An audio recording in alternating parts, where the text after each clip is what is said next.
নমস্কার বন্ধুরা। আগামী 10ই মে অক্ষয় তৃতীয়া। সবার একই ইচ্ছে থাকে যে এই দিনে পুজো করে, বিভিন্ন রকমের টোটকা করে, বিভিন্ন উপায় করে ধনী কী করে হওয়া যায়। বর্তমান সময়তে টাকার পেছনে সবাই ছুটছে। ছুটবেই না কেন? জীবনযাপন করতে গেলে টাকার যে প্রয়োজন, তাই সকলে মা লক্ষ্মীর পেছনে ছুটছেন। যাদের অর্থ নেই তারা যদি টাকার পেছনে ছোটেন তো সেটা তো বুঝতে পারা যায়, কিন্তু যাদের প্রচুর আছে তারাও ছুটছেন, আর তারা বেশি ছুটছেন। তবে আমি তো একই কথা বুঝি ভাই, যে গুরু আশীর্বাদে সব কিছুই পাওয়া যায়। তাই গুরু ধারণ করা ও ওনাকে ভক্তি করলেই দারিদ্রতা মেটে ও সে বাড়িতে মা লক্ষ্মী নাচেন, অর্থাৎ স্থির হয়ে বসবাস করেন, যা আমি দেখেছি। আজ তাই আপনাদের জানাবো যে এই অক্ষয় তৃতীয়ার দিনে গুরুর বিষয়ে কিছু মূল ও রহস্যময় কথা। যদি কোনো সাধক বিশেষ বিধিবিধানে গুরুমন্ত্রের 3 লাখ জপ করে নেয় তো সে বাড়িতে কোনো দিনও কোনো দারিদ্রতা, কোনো অভাব মোটেও আসে না। আর তার সাথে সাথে সেই সাধককে, সেই শিষ্যকে অন্যান্য দেবী দেবতারও বিশেষ কোনো পুজো করতে হয় না। তাহলে দেখুন যে গুরু মন্ত্রের কত বড় মহত্ব থাকে, কত বড় প্রভাব থাকে, কত ক্ষমতা থাকে। তবে হ্যাঁ, গুরুও সেমনি হওয়া দরকার।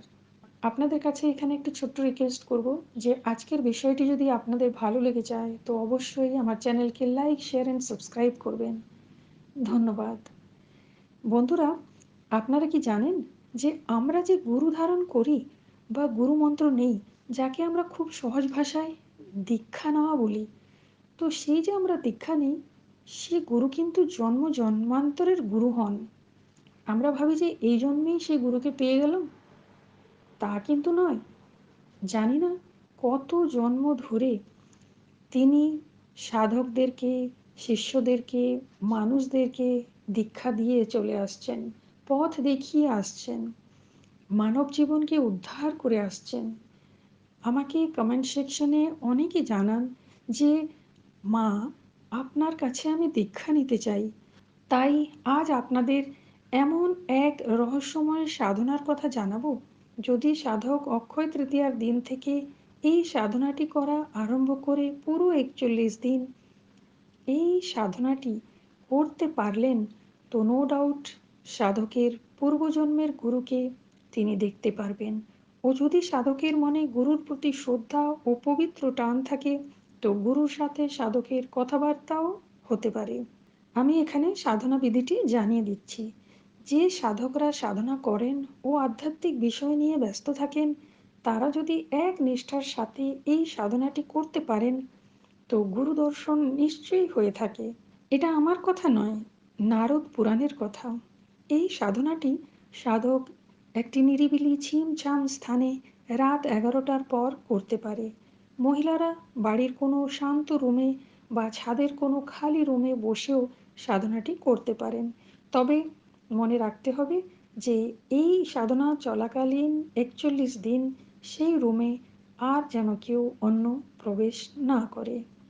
নারদ পুরাণে বর্ণিত রয়েছে যে সাধক যদি শ্মশানে গিয়ে এই হনুমানজির মন্ত্রজপ সাধনাটি করে তো সাধক 3 দিনের মধ্যে গুরু দর্শন করে থাকে।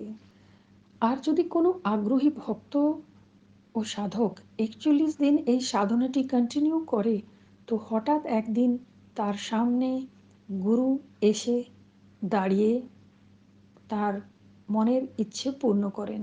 আর তখন সাধক তার মনে যা প্রশ্ন উঠছে বা সে যা জানতে চায় গুরুকে জিজ্ঞেস করলে সব রকমের সমাধানও হয়ে থাকে।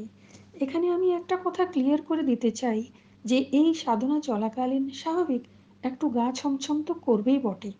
তাই কোনো সিদ্ধ, এক্সপিরিয়েন্সড এবং সিনিয়র সাধকের মার্গদর্শনে এই সাধনাটি করলে ভালো হয়। যেহেতু পূর্বজন্মের গুরুর খোঁজ নিয়ে আমার অনেক অভিজ্ঞতা রয়েছে, সাধনাও করেছি, তাই এই বিষয়টি, এই সাধনাটি এই শুভ দিন থেকে আরম্ভ করতে পারলে তার ভালো রেজাল্ট দেখতে পাওয়া যায়। তাই এখানে সে বিষয়ে জানালাম। তবে কাউকে আমি সাধনা করতে কখনো বাধ্য করিনি ও করছিও না। পূর্বজন্মের গুরুকে কিভাবে আবার এই জন্মে পাওয়া যায়, তাই সাধনাটি আপনাদেরকে জানালাম। যেহেতু হনুমানজির সাধনা, তাই খাওয়া দাওয়া ও আচরণে পবিত্রতা রাখতে হয়।